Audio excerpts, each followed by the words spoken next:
Look at us, America. Look at us, America. So there were a lot of elections yesterday. Um, Chief among them, at least in terms of reporting and excitement, being the election of Zoran Mamdani as mayor of New York City. But there were elections all over the place. I get so confused sometimes about midterm elections and why some are some places and some are other places and some are happening and some are not happening. I voted yesterday. I voted. I voted. Did you vote? I voted. Um, Voting was so easy in California yesterday. I was like, oh shit, okay. I'm like, oh, I gotta vote because I had all the voting materials, but I hadn't opened them up yet. But I'm like, oh, it's time to vote. I gotta go vote. And then I was like, oh, I got to get a voter guide. I got to get a vert guide from somewhere. I'll be looking for the DSA voter guide or whatever sort of leftist materials I can get my hands on. And I'm like, oh, there's just one question on here. So, this is easy. This is easy. I didn't have to fill in. I didn't have to pick any candidates that I wasn't aware of based on a voter guide. I just had a question. It was like a yes or no question. And then everybody agreed on what the answer was. So it was very easy. It was very easy. We did vert. We verted real good. I got an I verted sticker. I verted. But there were several gubernatorial races all around the country on, this feels like a random time to have elections, I suppose.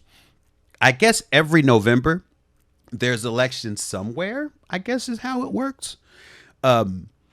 You figure I've been a voting person for over 20 years now, so I should know these things. But I don't. I do not typically pay much attention to midterm elections, and these aren't even the important midterm elections. But it seems as if Democrats did very well. I'm not sure if it was a complete sweep, but it sounds like Democrats did pretty well all over the country. Democrats, I'm on the Guardian here. Democrats set historic records on election night. Here are 6 of the firsts that they accomplished. Oh, wait a minute. Gotta get rid of that thing. First woman elected as Virginia governor, Democrat Abigail Spanberger, a former CIA operative. Fuck! You can't trust the CIA operative. I mean, you can trust the CIA operative. One of my favorite comic book writers used to be a CIA operative. But I mean, that always makes me feel like he's probably putting some secret code in the comic book that I can't understand because sometimes my brain is dumb and thinks that way. A former CIA operative and member of Congress who won the gubernatorial election in Virginia on Tuesday with more than 57% of the vote will become the state's first female governor. During her acceptance speech, she said, "Down with Nicaragua." No, she didn't say that. Thank you for the submarine peanut butter empty. During her acceptance speech on Tuesday night, she thanked her family and noted that her husband was able to be the first person to ever tell their children, "Your mom's going to be the next governor of Virginia." That's pretty damn cool. In the chat, somebody says she's pretty weird. Is she?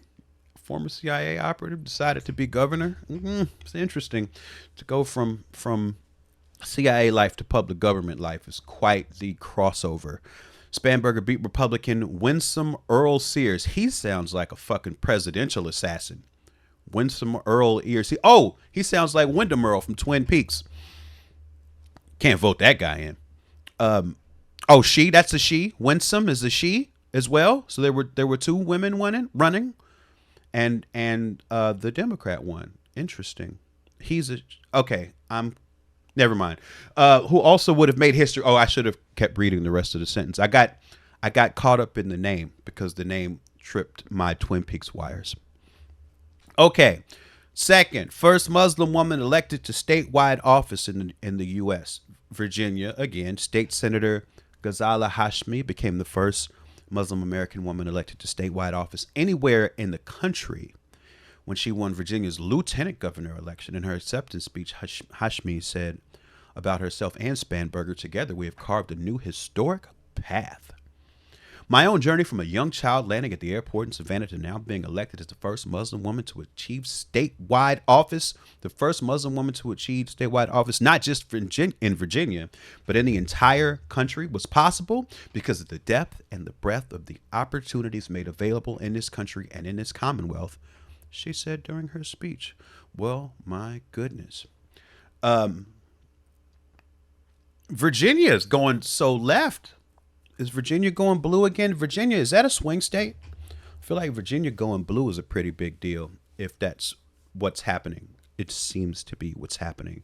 I heard somebody talking about Virginia going blue because they felt the effects of the Doge cut so much by people who work for government living in Virginia and them feeling that and being especially pissed about it. So it could be possible that that's part of what's pushing the electorate more blue. 3, first Muslim mayor of New York, of course, and his resounding victory, a 34-year-old progressive. I can't believe I'm older than the mayor of New York. That's one of those things that makes me pause and start doing math. Wait a minute, I'm older than the mayor of New York? What the fuck am I doing with my life? Mamdani was able to overcome anti-Muslim backlash in his candidacy, which included comments by his opponent, Andrew Cuomo.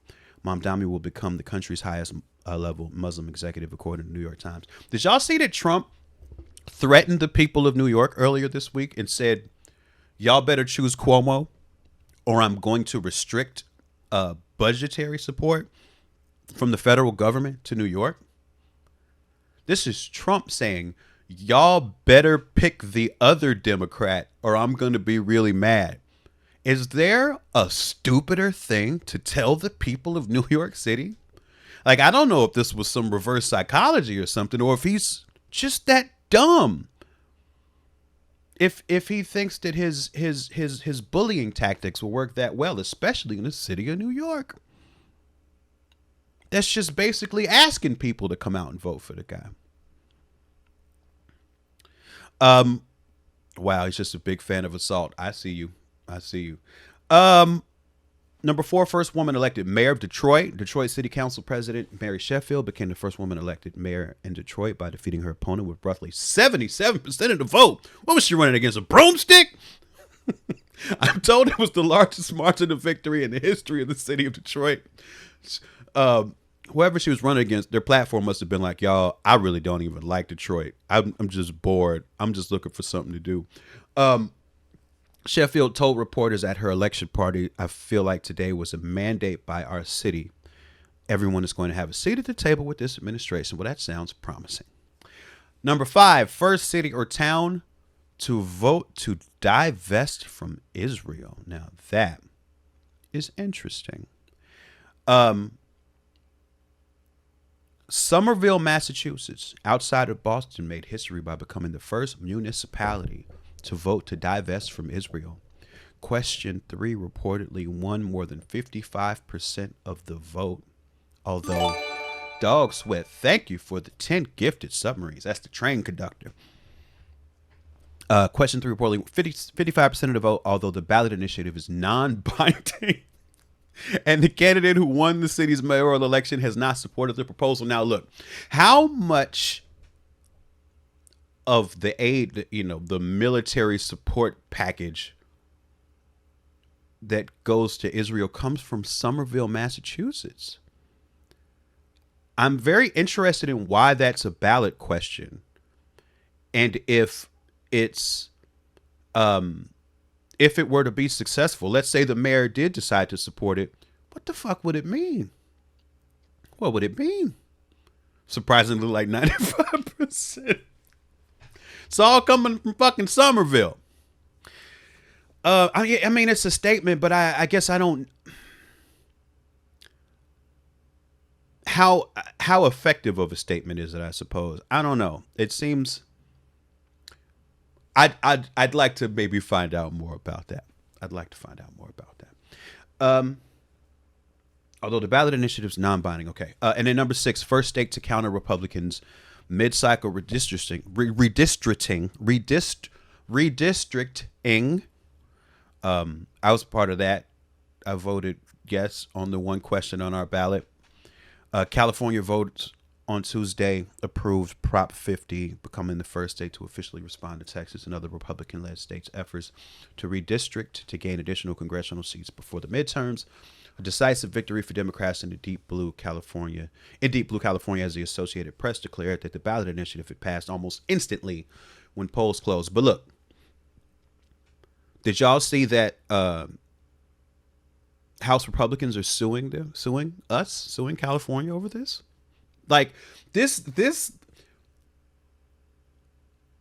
sort of back and forth is so interesting. Okay, so Trump suggested everybody do it. All the red states do it. Texas did it. California did it, or is voting to do it, to counter. And the House Republicans are like, you can't do that. Like, I just don't understand. Like, why is hypocrisy not a valid concern in politics these days? Like, that is, it is fucking fascinating to me. Like one of the reasons I was really happy about the manner in which Drake's lawsuit against UMG got thrown out, and it might be the only way I was really happy, was that the judge was like, hey, you also said fucked up shit, so you can't sue him for the fucked up shit he said. It was like the judge is like, hey, this is not a one-way thing. And I feel like the same thing is at play here. And unfortunately, there's no judge over any of these proceedings. It's going to be like, hey, Republicans, you did this first. Shut the fuck up. And that's that. And then, I had this speech up somewhere. I wanted to watch. Here we go. I want to watch the speech. Bundle Spout, thank you for the 5 gifted. I've been hearing a lot about the speech since last night, but I didn't get a chance to watch it. So I want to watch it with all of us. This is Zoran Mamdani's speech after being elected New York City mayor. Here we go.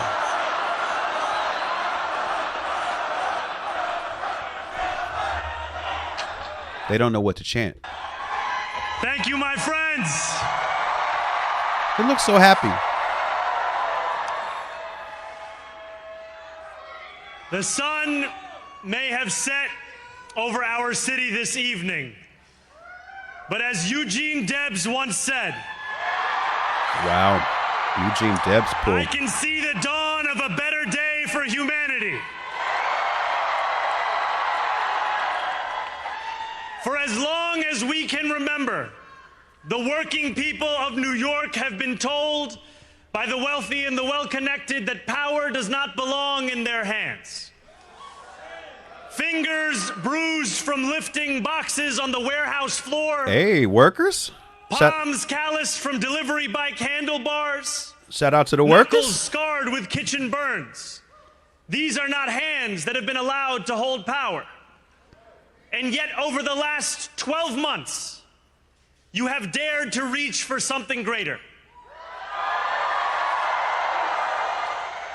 Tonight, against all odds, we have grasped it. The future is in our hands.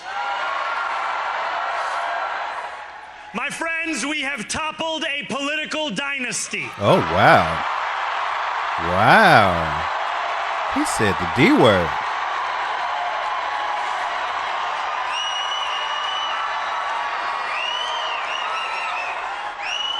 I wish Andrew Cuomo only the best in private life. He should have said, I wish Andrew Cuomo to rest in piss, is what he should have Let said. tonight be the final time I utter his name. Woo! Shit! Oh! As we turn the page on a politics that abandons the many and answers only to the few. Oh my God. He said, let this be the last night I utter his name? Oh. New York, tonight you have delivered a mandate for change, a mandate for a new kind of politics, a mandate for a city we can afford. Hey! And a mandate for a government that delivers exactly that. On January 1st, I will be sworn in as the mayor of New York City. It's going to be a bunch of bullshit that happens between now and then, for sure.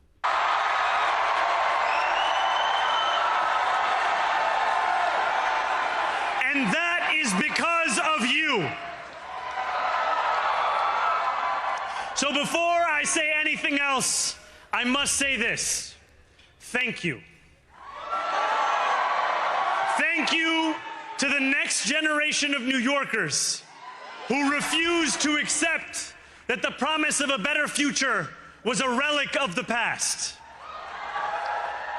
You showed that when politics speaks to you without condescension, we can usher in a new era of leadership. We will fight for you because we are you. Or as we say on Steinway, ana minkum wa ilaykum.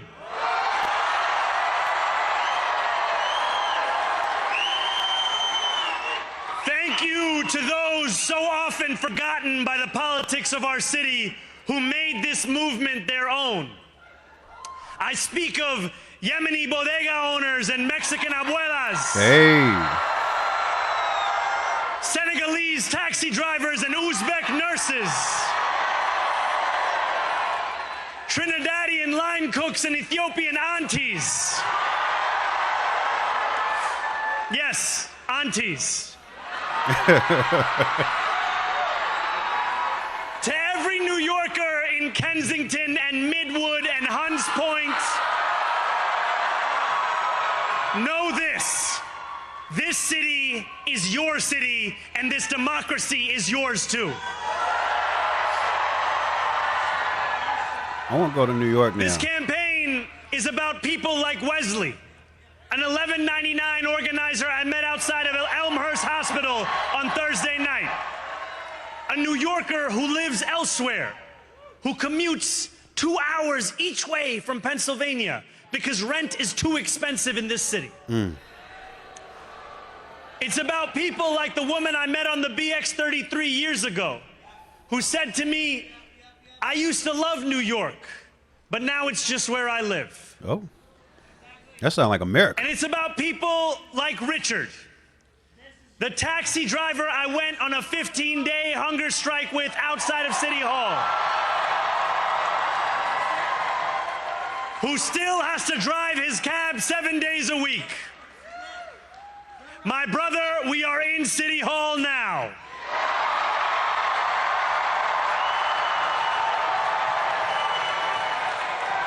This victory is for all of them, and it's for all of you. The more than 100,000 volunteers who built this campaign into an unstoppable force. Because of you, we will make this city one that working people can love and live in again. Quick question for y'all in the chat, if anybody knows. And this is a sincere question, not a hater-ass question, but a sincere question. Does anybody know who funded his campaign? Is it just people funded, or is there like big donors and shit too? Just curious. With every door knocked, every petition signature earned, and every hard-earned conversation, you eroded the cynicism that has come to define our politics. Now, I know that I have asked for much from you over this last year. Time and again, you have answered my calls. But I have one final request. New York City, breathe this moment in. We have held our breath for longer than we know. We have held it in anticipation of defeat. Held it because the air has been knocked out of our lungs too many times to count. Held it because we cannot afford to exhale.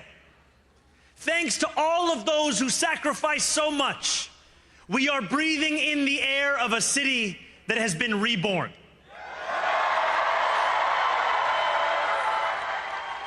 To my campaign team, who believed when no one else did, electoral project, and this is great, but I want him to get to the shits. I will never be able to express the depth of my gratitude. Get to the muckraking. You can sleep. The lamb bastard. To my parents, Mama and Baba, you have made me into the man I am today. I am so proud to be your son. And to my incredible wife, Rama,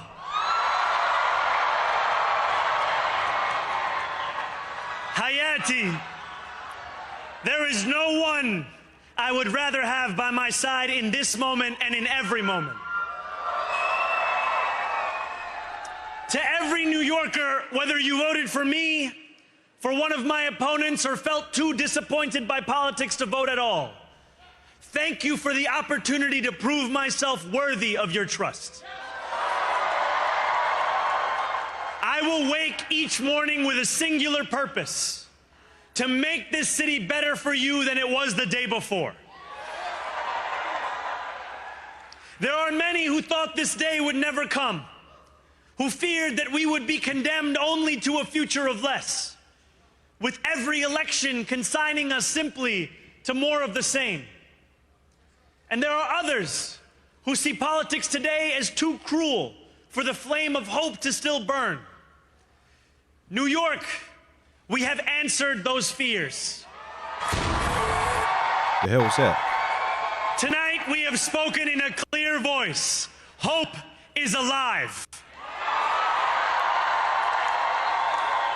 Hope is a decision that tens of thousands of New Yorkers made day after day, volunteer shift after volunteer shift, despite attack ad after attack ad. More than 1 million of us stood in our churches, in gymnasiums, in community centers, as we filled in the ledger of democracy. And while we cast our ballots alone, we chose hope together. Hope over tyranny. Hope over big money and small ideas. Hope over despair. We won because New Yorkers allowed themselves to hope that the impossible could be made possible. And we won because we insisted that no longer would politics be something that is done to us. Now it is something that we do. I like that. I feel like too much shit in America is done to us. Standing before you, I think of the words of Jawaharlal Nehru. A moment comes but rarely in history when we step out from the old to the new, when an age ends and when the soul of a nation long suppressed finds utterance. Tonight we have stepped out from the old into the new. So let us speak now with clarity and conviction that cannot be misunderstood. This guy's a good about what speaker. this new age will deliver and for whom. I didn't know he was a good This speaker. will be an age where New Yorkers expect from their leaders a bold vision of what we will achieve, rather than a list of excuses for what we are too timid to attempt. Oh, Democrats, anyone? DNC? We're calling you out. Central to that vision will be the most ambitious agenda to tackle the cost of living crisis that this city has seen since the days of Fiorella LaGuardia.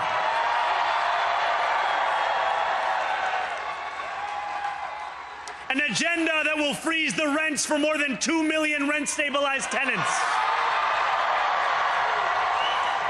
Make buses fast and free. and deliver universal child care across our city. Oh shit! I'm going to New York. Years from now, may our only regret be that this day took so long to come. This new age will be one of relentless improvement. We will hire thousands more teachers. We will cut waste from a bloated bureaucracy. We will work tirelessly to make lights shine again in the hallways of NYCHA developments where they have long flickered. Safety and justice will go hand in hand as we work with police officers to reduce crime and create a department of community safety that tackles the mental health crisis and homelessness crises head on. Excellence will become the expectation across government, not the exception. For real? Now that seems lofty. In this new age we make for ourselves, we will refuse to allow those who traffic in division and hate to pit us against one another.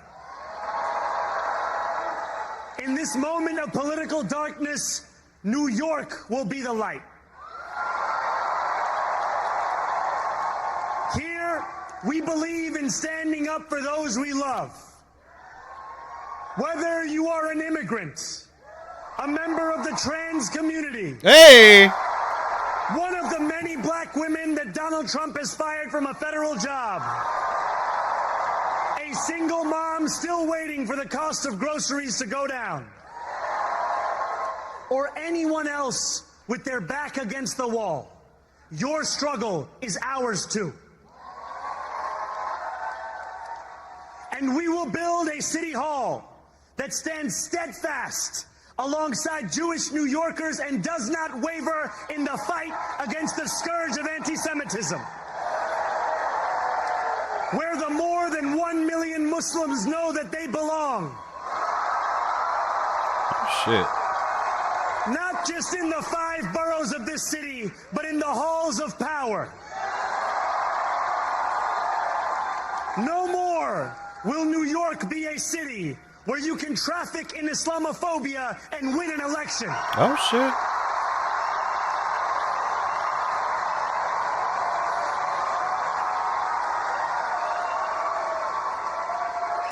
This new age will be defined by a competence and a compassion that have too long been placed at odds with one another. We will prove that there is no problem too large for government to solve and no concern too small for it to care about. For years, those in City Hall have only helped those who can help them. But on January 1st, we will usher in a city government that helps everyone. Now, I know that many have heard our message only through the prism of misinformation.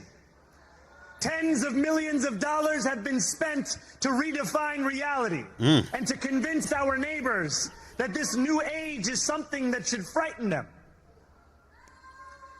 As has so often occurred, the enemies are those earning $20 an hour. They want the people to fight amongst ourselves so that we remain distracted from the work of remaking a long broken system. We refuse to let them dictate the rules of the game anymore. They can play by the same rules as the rest of us. Oh shit. Okay. Together, we will usher in a generation of change. And if we embrace this brave new course, rather than fleeing from it, we can respond to oligarchy and authoritarianism with the strength it fears, not the appeasement it craves. After all, if anyone can show a nation betrayed by Donald Trump how to defeat him, it is the city that gave rise to him. I don't know about the logic, but I like the sentiment. And if there is any way to terrify a despot, It is by dismantling the very conditions that allowed him to accumulate power. Okay, well, there you go. If you can do that, because that does sound This difficult. is not only how we stop Trump, it's how we stop the next one. So, Donald Trump, since I know you're watching, Oh, I have you know he is. You know he is. 4 words for you. Fuck off, Turn big the boy. volume up. Oh! You said ether yourself, homeboy. Ether yourself. Break yourself, fool.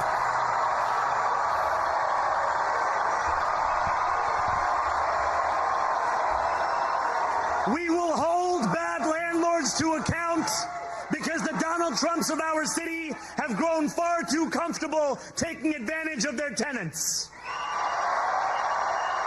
We will put an end to the culture of corruption that has allowed billionaires like Trump to evade taxation and exploit tax breaks. We will stand alongside unions and expand labor protections because we know, just as Donald Trump does, that when working people have ironclad rights, the bosses who seek to extort them become very small indeed. New York will remain a city of immigrants, a city built by immigrants, powered by immigrants, and as of tonight, led by an immigrant.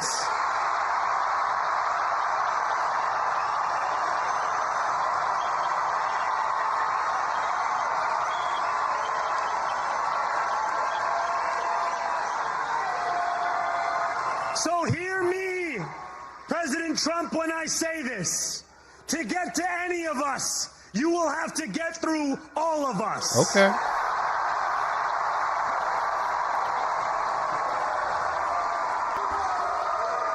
He gonna send ice. He gonna send ice to New York. All in 58 days. Expectations. God, will that's be such a high. long time from now. We will meet them. A great New Yorker once said that while you campaign in poetry, you govern in prose.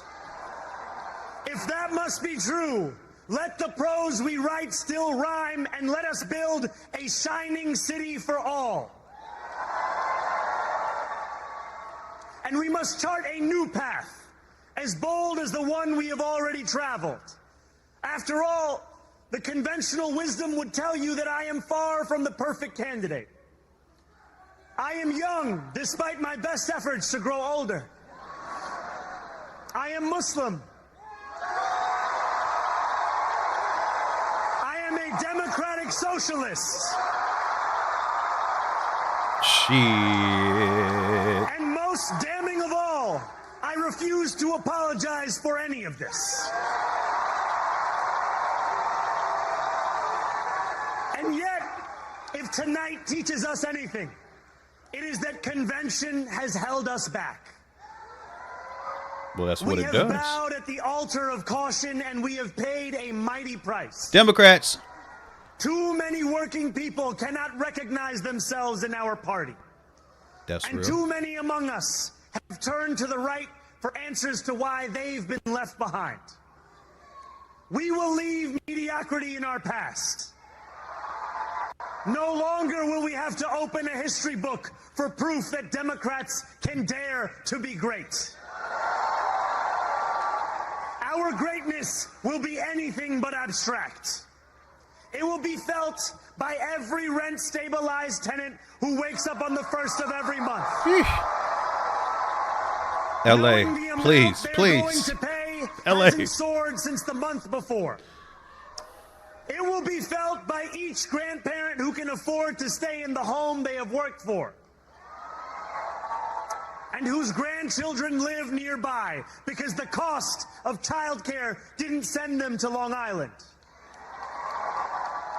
It will be felt by the single mother who is safe on her commute and whose bus runs fast enough that she doesn't have to rush school drop-off to make it to work on time. And it will be felt when New Yorkers open their newspapers in the morning and read headlines of success, not scandal. Most of all, it will be felt by each New Yorker when the city they love finally loves them back. Together, New York, we're going to freeze the...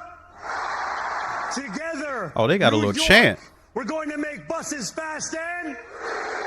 Together, New York, That's he's the MC. we're going to deliver universal...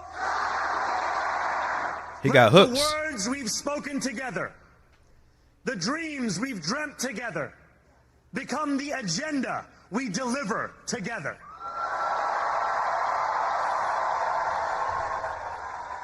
New York, this power, it's yours. This city belongs to you. Thank you.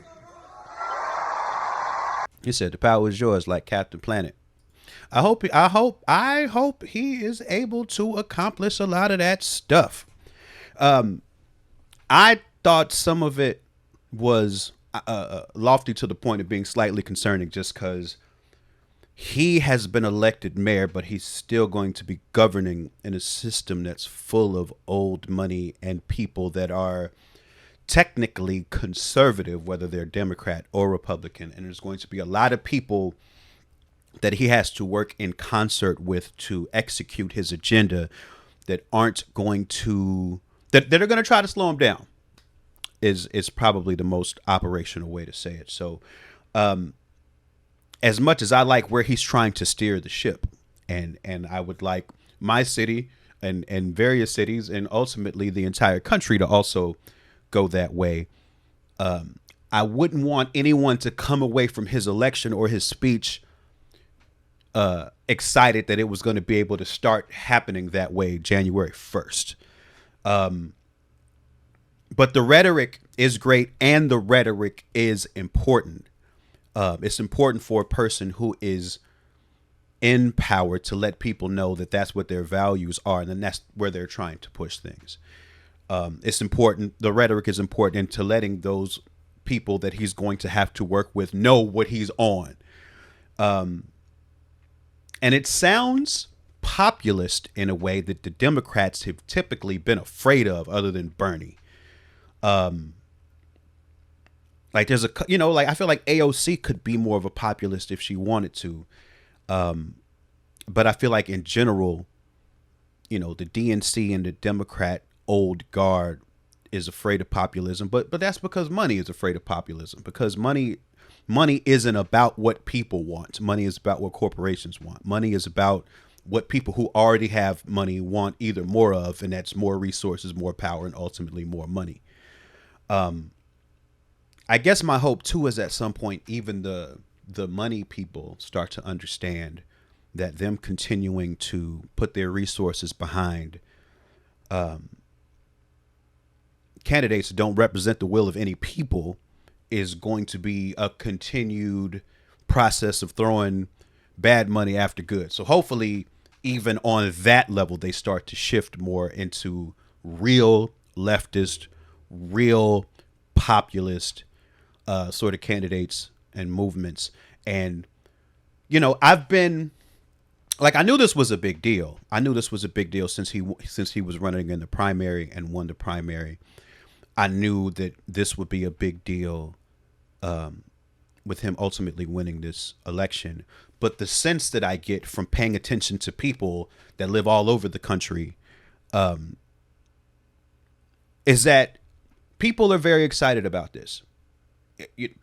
People are very excited about this that live very far away from New York. And on one hand, I mean, that's concerning to some degree is what I'll say, just because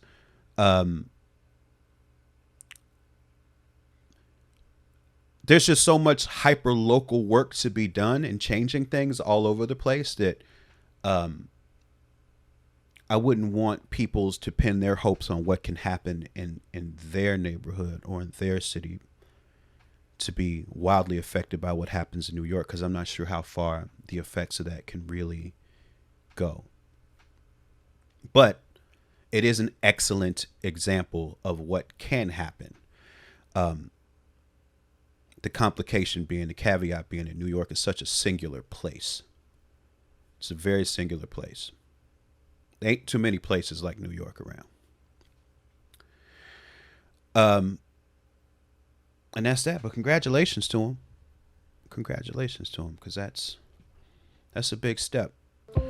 Like and subscribe, homie, friend. It's free. Stop playing.